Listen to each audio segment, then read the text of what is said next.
What is up, guys, and welcome back to a brand new video. Today we're here for another episode, finally, of F1 22 My Team Career Mode. This time around we're heading off to Barcelona for the Spanish Grand Prix. If you haven't seen the last episode yet, make sure you go check that out first. If you haven't already, well, I reckon you've watched it plenty of times over the last month or two. I know it's been a long time between videos again. I really do apologise for that. And with F1 23 just around the corner, well, less than a month away depending on when this video gets out, yeah, that leaves me with not a lot of time to finish off this season. I might have to put the rest of the season into one video at some point before the new game gets released. But you know, I'm not really thinking that far ahead. We've still got a little bit to go yet in this season, which I reckon we can get done. But it might have to take one whole video just to finish off this season. Anyway, that's further down the road. Let's just focus on this weekend first. So as you can see, we've taken out Miami from the Imola weekend. So we get a nice break. We get to just to fit every single activity possible with a few days to spare. So as you can see, we're spending a bit of cash. We're going to upgrade the quality control for the aerodynamics in the powertrain department, because that means that we can get less failures, just like that chassis upgrade that was due to go on, and that was weight reduction, which is still possible to get on time for this weekend. We just need to wait until the weekly dose of resource points, and that's a second failure that's not gone on the car. All in all, I think we had like 3 or 4 upgrades possible to possibly get on for this weekend, and then all of a sudden we get a nice dose of resource points thanks to the durability department. They want a discount on one of their parts, but I'm not having any of that. As soon as I saw those resource points, I took it without hesitation. So now those 2 upgrades that failed in the powertrain and chassis departments, and we get another failure. This time it is a rear downforce upgrade,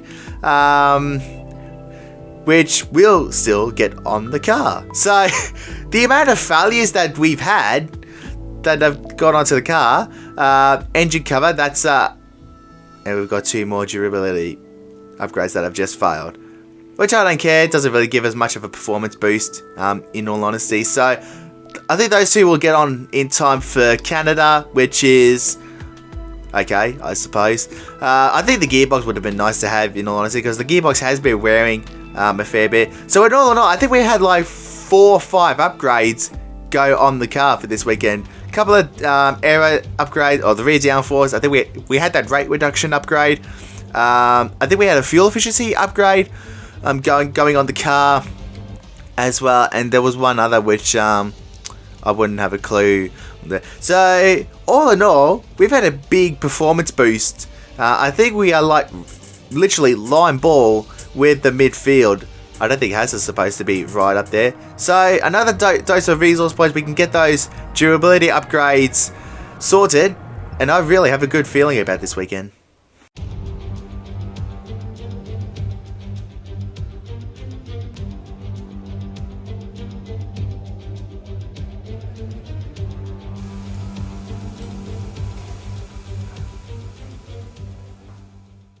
Alrighty then, let's get stuck into qualifying. Hopefully these upgrades can really pay dividends into our pace. I can't wait to actually race around here on the F1 23 game, because the last chicane, the chicane of the last sector, has been taken out. So now we get ourselves a 14 corner circuit. So in just a second, where you will see, or maybe a little bit later on. But anyway, let's just focus on this session first. We went purple to the last sector and in clear air, which gets us P6. Still 8 minutes to go. Everybody still has to do their run. Where is our teammate? He's out of quali as it stands. Literally, he's not that far off the pace to getting it, or I should say he's not that far off of getting into Q2. So what I'm kind of thinking here is that I'm probably thinking of taking a punt. I may not go out again, because we're 3/10 off the pace of, or 3/10 off of Charles Leclerc, who's currently on top. So as you can see, everybody's going out. We gotta wait out the end of the session, and we only drop 5 places to P11, and Mark successfully gets through. So looks like those upgrades have been working well so far. Both cars out of Q1, which is very, very good. Hopefully we can continue that trend for the rest, or for a few more races to go. So anyway, into Q2. Now we have an extra set of softs to utilize, but I think this is the used set that we use in Q1, because by using this set I'm saving all the other set of softs for a final run, and of course for maybe a potential fastest lap at the end of the race if we can't get our way up the order, or if we're out of the points, let's just go for fastest lap because we would have had nothing to lose. So there you go, we've got a second set of softs to utilize. We're going to chuck all the fuel out. Tire pressures, yeah, they are getting up there a little bit, especially when you do back-to-back laps when they edge towards 100 degrees Celsius. It really becomes a hamper. Once you get around the mid 100s, so like 104, 105, 106, that's where the tires really start to die off a little bit. So yeah, hopefully that doesn't really catch us out. I don't think it will now. Anyway, so here's what I was saying a moment ago. So this last chicane has been taken out, and we are gonna potentially going a lot faster now. I did try this in time trial a little while ago, and you do have to lift. You can't take the last corner flat out. So anyway, our lap is complete, and we get into Q3. We're just over a tenth away from Lewis, who gets the final spot in qualifying. So I think P8, P7, probably the maximum we can get in this session. We've still got 2 sets of softs to utilize, but I think we'll only use just the one to utilize for the race, just in case we need it. An extra set of softs, a nice new set of softs would be better than having a set of used softs that that don't wear very long. So anyway, here we go, final run in quali. So on board for the entirety of this lap, we've got the 2 Alpines ahead of us, as well as the Merc of, I think it's Hamilton, behind us, which is not terribly great. And we've got the 2 Alpines ahead of us as well. I think it's Alonso who's ahead. Yep, that's Ocon right behind him. So he's getting a nice tow. I don't know how Fernando is going to cope with having his teammate behind him, which they're both on flying laps. But does Ocon really get the benefit? But one bloke who's not going to be getting a benefit is Hamilton behind us, because he's a lot faster in that Merc compared to our car.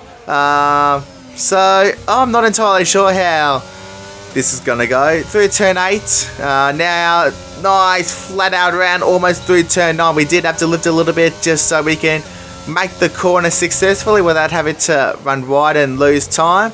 I'm not so sure how far up the order we're going to get at this point. Alonso is still staying ahead. In fact, if anything, I reckon he's opened up the gap a little bit to his teammate.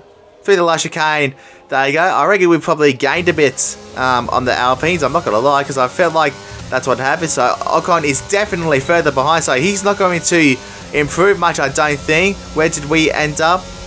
P9. So that's probably roughly what I think that we were going to be roughly anyway. So actually, Ocon did finish ahead of Fernando. Very, very similar times. So maybe that benefits of the slipstream did help Esteban a little bit more. So he'll be grateful for that, but I don't think Alonso will be very grateful from giving him a tow like that. So yeah, we've got a long race to go. Let's see what happens. The Spanish Grand Prix has been a permanent fixture on the Formula One calendar for over 30 years now, and for good reason. Do you remember Michael Schumacher's absolute dominance here in that rain-soaked Grand Prix in 1996? That day, he took his first ever victory for Ferrari, and we've had many more iconic moments since. The Circuit de Barcelona-Catalunya then, a high-speed 2.89-mile circuit which demands an efficient downforce package and bravery on the part of the driver, especially through the blind right of turn 9, which we might just see taken flat out this weekend. Let's run you through the driver grid order for today's exciting race. Charles Leclerc lines up on pole position, and Lando Norris lines up alongside. Looking at the rest of today's grid, we have Ocon, Fernando Alonso, Max Verstappen and Vettel, Russell, Ricciardo, Skip and Lewis Hamilton, Webber, Magnussen, Carlos Sainz and Gasly, Joe, Mick Schumacher, Yuki Tsunoda and Oscar Piastri, Stroll, Albon, Latifi and Valtteri Bottas begins the race from the back of the grid. Alrighty then, we're starting inside the top 10, 33 laps ahead of us. Can we get ourselves another top 5 result? That would be absolutely huge if we can make it happen. Simple strategy, mediums to hards. Apparently, we gained a bit of time, not a whole lot, if we pit a lap earlier. So I reckon that's the go. We'll have 20 laps on the hards. Let's get to lap 16 first. Away we go in Spain. Good initial jump against Danny Rick. We kind of blocked off Mark. They tried to cut across to cover off Lewis. Now we're going to go to the inside. We're going to try and give Mark a more flowing run. He's actually starting on the softs as well, so no wonder he got the better run. Same as Carlos Sainz behind us. He's also on the softs, so he'll have more grip. Trying to go around the outside. Nothing to it. Yellow flag behind us. I wonder who is taking it. Now Webber is ahead of us, and he's going to pressurize Dan Ricciardo. As I said, again, we've got 3 Aussies, nose to tail, between us 3 right now, all relatively clean. Have a look at Carlos Sainz getting a monster run out of turn 6, and but we do prevail and get back ahead at turn 7 and 8 through turn 9 we go. How good of a run does he get? We're going to make him go the outside. We're going to squeeze him out, and in saying that, Mark has a look at Dan Ricciardo, and we've got one of the horses having a look at the AlphaTauri, who is unsuccessful in making that move. And Mark actually did get ahead of Dan, and we blocked off aggressively from Carlos there.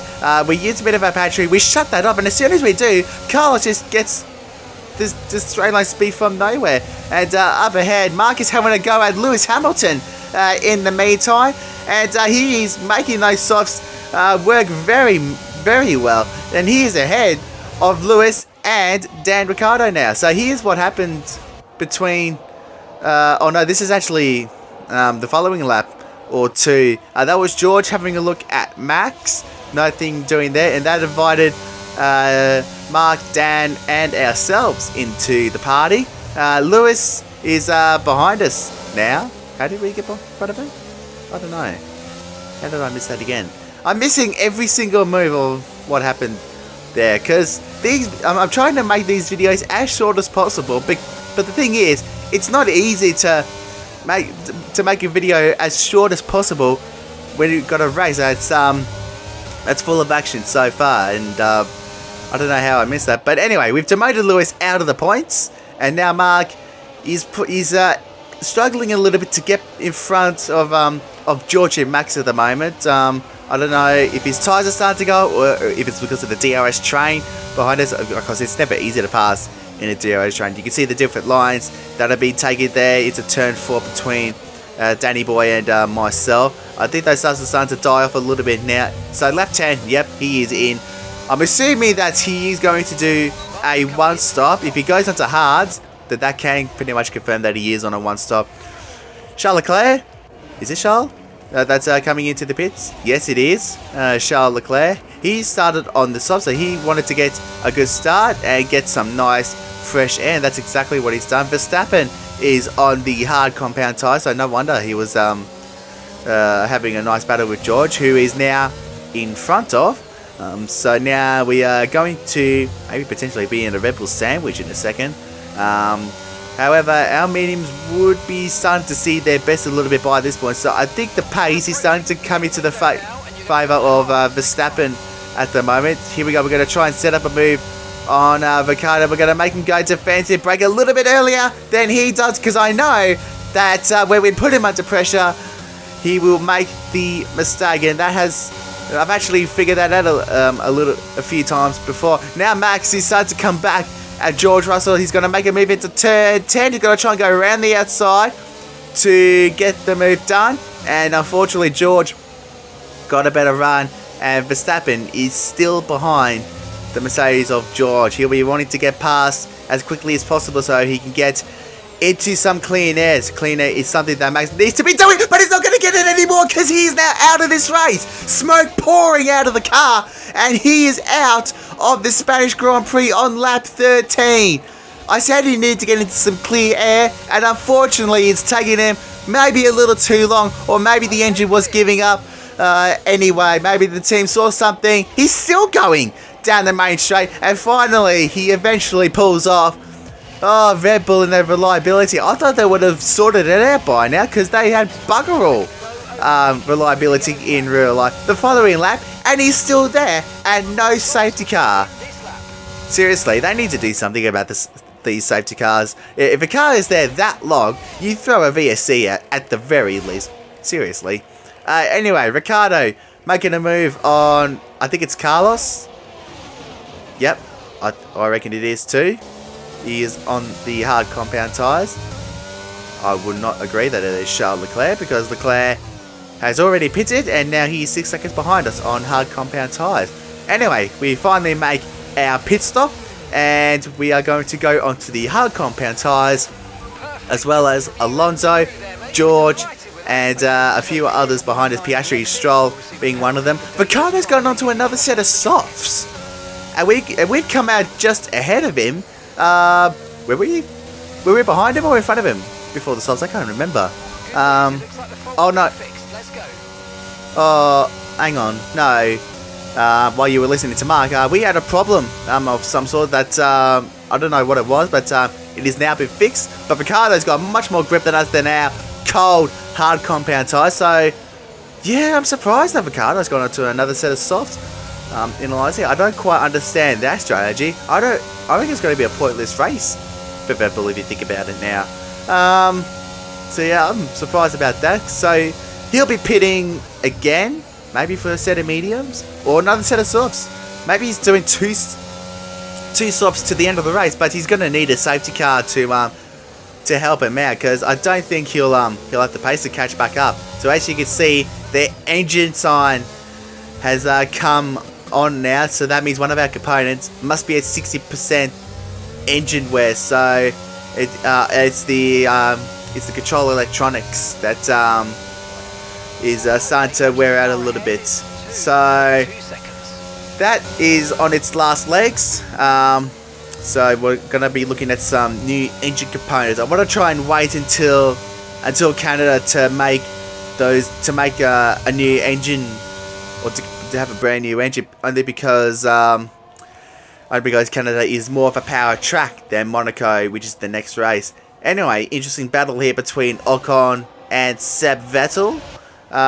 They are having a nice little squabble. They've got some room around them to do so, but they don't want to be doing that too much, because I think they're just up the road from us, and George Russell, I think, as well. So anyway, Seb gets through. Can he now break away from our plan? It would be nice if he can do that. So as you can see, the gap from us to Ocon is 5 seconds. If those guys continue to squabble, we could be looking at more points here. But if they don't, then P7 is probably the maximum. We came out just behind George, but of course we aren't really the best at getting our tyres up to temperature after we come out of the pits.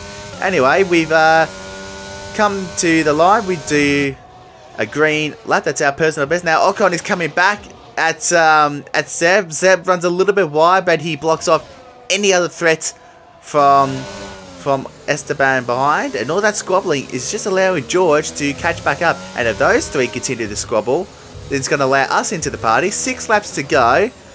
I tell you what, I'm kind of thinking, is it actually possible is it actually possible that we can get more points on offer? I reckon so, because Esteban has just made a move on Seb, and he is yet again behind him. So it's looking very good for us at the moment. If things stay as they are, as in the guys ahead squabbling, but if George gets ahead, then probably P5 is probably the maximum, because no doubt when George gets in front, he'll streak away from those guys ahead. So honestly, I don't know how I want this to play out. Oh, here we go again. Seb, again, with Ocon. Ocon's going to have the inside, but now we're on board with George. Seb will have the inside for the next few corners. And now George gets a better run on board with Seb. He's up the inside almost, and he doesn't get the McLaren. So Seb holds his nerve in front. Gee, I want to know which car I want to be in. We're now in the DRS range of these two ahead. So this is, it's more than on. It is on to the checkered flag. Don't discount us in this battle to scrape another few points or two. I said P7 was going to be the maximum we could get. P4 is now a new maximum. But everything is going to have to go absolutely right as we start this final lap. So here we go. We've got plenty of battery. We can pretty much utilize that throughout the whole lap here. George is going to have a look at Seb into turn one. Like I suspected, he's going to have to go the long way round. If he can block off Seb here, he will have the inside. No, we can't. Sorry, I don't know what's going on here. Seb covers into turn 3. Now Ocon is going to back it 3 wide. We're going to hold back a little bit. If there's a door open, which there is, touching with Ocon, we get up his inside. We pass both Ocon and George. Now we're going to look at Seb. He runs a little bit wide. I can kind of see that coming. Now Seb gets the better run. And now we're going to go side by side into 7 and 8. There's a little bit of contact between us and Seb. He is a little bit loose. Now we've got the inside for turn 9. And we've got the move done. We're into P4 in the Spanish Grand Prix on the last lap. We've gone from 7th to 4th. And Seb, did he make a little mistake because he's now behind the group of cars behind us. And I think that's Carlos Sainz, who's caught up to the back of us there. Alonso says the fastest lap. He gets P2. He's on the podium for his home race. Through the final chicane we go. And out of absolutely nowhere, we go from 7th to 4th on the last lap. It's not a win, but boy, it feels like one. And that's the end of the race. We'll see you in Parc Fermé. How we managed to pull that move off, I will never ever get. But how good is that? It's not a podium, it's not a race win, but boy, it feels so much more than that. And here's our winner, pulling their Ferrari into Parc Fermé after a fantastic race.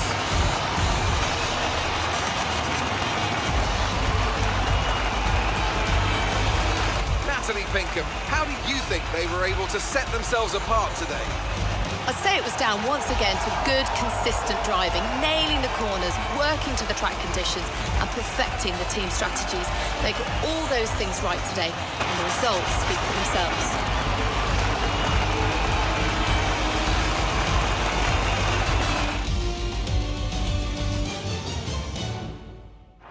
Looking at the podium, you can see that red suit familiar to fans across the globe. A world-class win for a world-class team. Ferrari, do it again. I still can't get over the fact how we managed to pull that off. Boy, sometimes I go back and I feel like, what if that was for the top step of the podium? Just what if it was? Oh boy, what an incredible finish to that race. Well done to Charles and well done to Fernando for getting on the podium at his home race. The Spanish fans will be loving that every second of it, no doubt about it. But boy, our race, I don't know. Honestly, I don't know what to say. I could think about it a million times, but I wouldn't have the words of what we said. But I mean, literally, our pace was good. I mean, we were behind George the whole race, but you know, sometimes it just takes a stroke of luck to find a way past, and you know, we literally did that on the last lap. But it wasn't just George it wasn't just George that we passed. We passed an Alpine and a McLaren to get our way onto the top 4. I mean that no one would have scripted that. I mean, you guys watching this at home, you're just watching the race unfold. You wouldn't have scripted it. Let's just have a look at some replays, honestly. So George ended up a little bit wide. Now we're side by side with Seb, and well, let's have a look at Ocon. There was guaranteed to be contact, whichever the case. Even if the stewards were viewing this, they would say any contact would just be racing incidents. Honestly, I reckon it was almost good hard racing there. So George was literally like wrong place, wrong time. If you think about it, being around the outside and it being 4 wide, he was almost guaranteed to end up in the grass. So that little touch with Seb into 7 and 8, it looked like it made him a little bit unstable there. But however, it was left front to right rear, and then George is all over him, and then he locks up, and there goes Lewis, who came back into the party. I think we were on slightly fresher tyres than Lewis, and then there is Carlos Sainz who was catching us as well. So yeah, crazy race, and Mark got into the points as well, I believe. So all in all, I'd say a very solid weekend there. Mark, I think he got a point because he finished 10th. So yeah, the first stint on the softs, maybe it wasn't as bad as I thought, because by him pitting early, he can get out, get some clean air, and then he can hopefully fend off anyone who came behind him. And I think he managed to do that very successfully. I'm not gonna lie. He came back so well, and it's a point as well for Mark, and he gets his championship campaign underway with even a solitary point is enough to get your campaign underway these days. But yeah, I mean, this race will go down as probably one of the craziest endings in my team history, or in the history of this channel. Honestly, you couldn't have scripted it. I mean, I was thinking about it in the last few laps. If it's going to happen, how are we going to do this? How can we get our way to the front of this pack? But boy, if this was a race win or a podium, I would be I'd be more ecstatic than P4. I mean, P4 is a great result for a car that's literally that's dead center in the midfield. I mean, as if 3 wide wasn't was hairy enough, 4 wide was probably just as bad, especially when your car that's making the 4 wide. But the fact that we got through there unscathed is absolutely insane. And we've still had those 4 cars all lined astern across the line. It soon became 5 cars that came lined astern. But anyway, thank you guys so much for watching. Leave a like if you absolutely enjoyed this video. Subscribe to the channel if you are new to see plenty more F1 and racing game content. And I'll see you next time.